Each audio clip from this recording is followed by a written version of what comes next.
Hello friends, welcome back to my YouTube channel medical life के इस YouTube channel पे एक बार फिर से आप लोगों का स्वागत है। तो आज का टॉपिक हम लोग यूरेट्रल स्ट्रक्चर लेकर के आए हैं। तो चलिए स्टार्ट करते हैं यूरेट्रल स्ट्रक्चर। तो स्टार्ट करने से पहले जो भी भाई लोग इस चैनल पे नहीं आ रहे हैं वो कृपया करके सब्सक्राइब कर दें और बेल आइकन को दबा दें।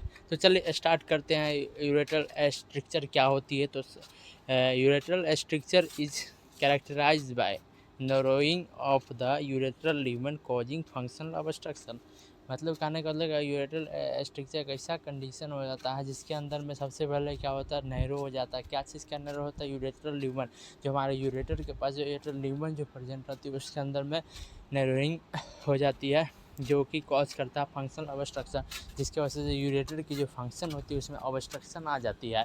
तो यूरेट्रल स्ट्रक्चर क्या होते हैं? तो यूरेट्रल स्ट्रक्चर कैरेक्टराइज्ड होती है, इसके अंदर में खासियत होती है, या फिर हम इसको डेफिनेशन में ये भी लिख सकते हैं। जो यूरेट्रल स्ट्रक्चर में जो मेनली क्या होती है, नैरोइंग आ जाती है। क्या चीज़ का? यूरेट्रल लिगामेंट का नैरोइंग आ जाती है, जो कि फंक्शनल ऑब्स्ट्रक्शन कॉज करता है। The most common cause of ureteral structure is ureteropelvic junction obstruction. तो इसका जो मोस्ट कॉमन कॉज होता है यूरेट्रल स्ट्रक्चर का क्या होता है? यूरेथ्रोपेल्विक जंक्शन ऑब्स्ट्रक्शन।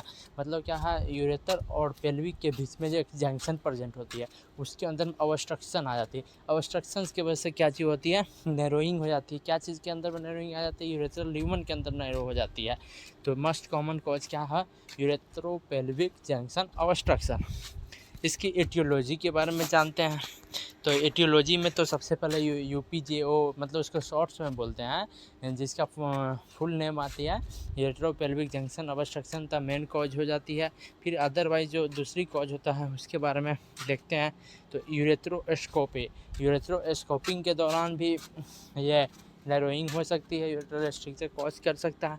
ओपन और लेप्रोस्कोपिक इंजरी।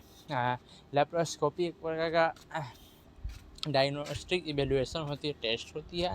उसके ड्यूरिंग द लेप्रोस्कोपी इंजरी हो जाती है, या फिर हो जाना, अगर गलती से अगर इंजरी होगी उस एरिया में, यूरेटर वाले एरिया में, तो जिसके वजह से भी ये कॉज करता है।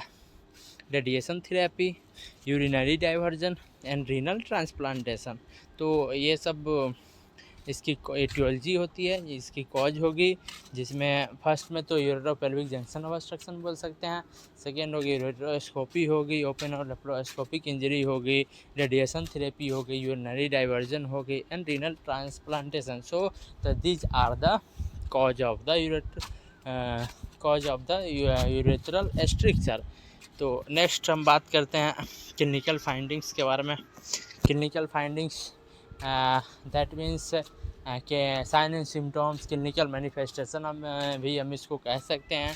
तो क्लिनिकल मैनिफेस्टेशन के अंदर में क्या होगी? तो सबसे पहले सीधी सी बात है, अगर यूरेटर के अंदर में क्या होगी, नैरोइंग आ जाएगी। तो नैरोइंग आएगी तो सबसे पहले पेन तो होएगी, इन्फेक्शन भी होएगी, ब्लड इन सीमेन, सीमेन में ब्लड आने की चांसेस भी हो सकती है। यूरिन रिटेंशन भी देखने को मिलेगा। डिफ़िकल्टी यूरिनेटिंग होगी, मतलब during the pass out of urine उस टाइम में डिफ़िकल्टी होएगी। देन हिमेच्यूरिया होगी। हिमेच्यूरिया का मतलब क्या होता है? यूरिन के में ब्लड भी आ सकता है। देन डिक्रीज यूरिन स्ट्रीम जो इसकी प्रेशर होती है वो डिक्रीज हो सकती है। Then discharge from urethra, urethra से डिस्चार्ज आ सकता है। डिक्रीज यूरिन आउटपुट भी मेनली इसमें डिक्रीज हो जाएगी। तो मतलब ये कहने का मतलब क्या होता है? साइन एंड सिम्टम्स में तो सीधी सी बात है, यूरेटर के अंदर में क्या चीज़ कहते हैं, वो नैरोइंग होगी तो नहीं तो पेन होएगी, इन्फेक्शन होएगी, इन्फ्लामेशन होएगी, डिस्चार्ज होएगी, पेन होएगा, मतलब ब्लड तो आएगी, ब्लड क्या यूरिन में आएगी, जिसको हिमेच्यूरिया बोलते हैं। सीमेन में भी ब्लड आने के चांसर हो सकता है। यूरिनेटिक डिफ़िकल्टी मतलब क्या हो जाता है भाई, पेशाब करने में दिक्कत आएगी, जिसको हम लोग हिंदी में बोलते हैं यूरिन में पास आउट, उसको हम लोग हिंदी में बोलते हैं क्या चीज़? पेशाब करना। तो वही उसमें भी दिक्कतें आएंगे। तो these are the clinical finding. So next हम लोग डिस्कस करते हैं डायग्नोस्टिक वैल्यूएशन में which test are perform in the ureteral stricture. तो सबसे पहली बात, हिस्ट्री टेकिंग तो करना ही करना है। देन फिजिकल एग्जामिनेशन करना है। यूरिन एनालिसिस करेंगे। यूरिन एनालिसिस के अंदर में हम अपना चेक करेंगे उसके अंदर में। देन यूरेथ्रोस्कोपी करेंगे। यूरेथ्रोस्कोपी क्या चीज़ करता है, हेल्प करता है assess the condition of urethra. Urethra का क्या कंडीशन है, सॉरी यूरेथ्रा मैंने लिखा है, यूरेटर का होगा।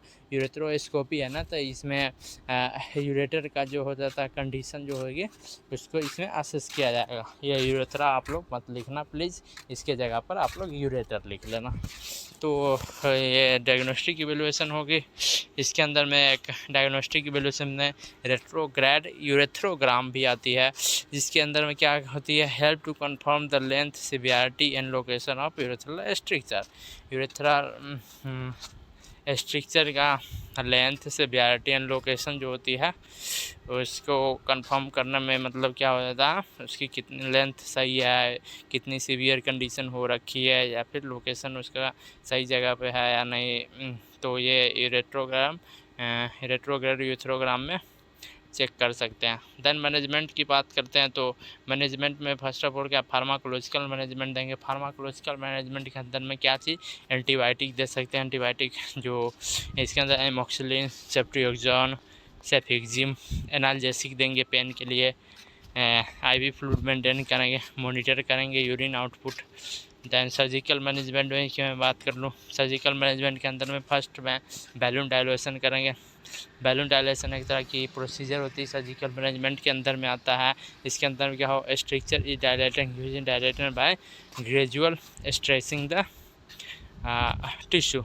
मतलब क्या हो जाता है, बैलून डायलेशन के अंदर में स्ट्रक्चर को क्या करेगा, डायलेट करेगा। क्या चीज़ की वजह से, डायलेटर का इसमें यूज़ किया जाता है, जो कि by gradual stretching the tissue को इसका स्ट्रेचिंग किया जाता है। उसके आसपास का जो टिश्यू होती है उसको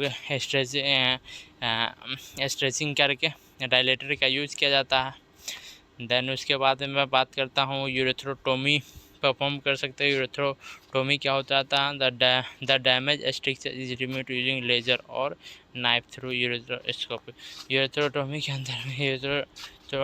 अंदर में क्या चीज़ करेंगे, डैमेज स्ट्रक्चर को रिमूव करेंगे यूजिंग ए लेजर और knife through the urethroscope. Laser और नाइफ का यूज़ करेंगे यूरेथ्रोस्कोप के थ्रू, जिसमें यूरेथ्रोटोमी होएगी।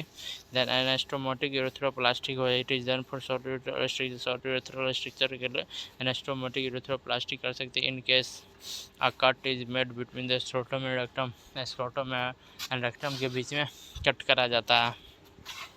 तो these are the surgical management. First of all balloon dilation, urethrotomy, anastomotic urethroplasty surgical management के अंदर में आ जाती है।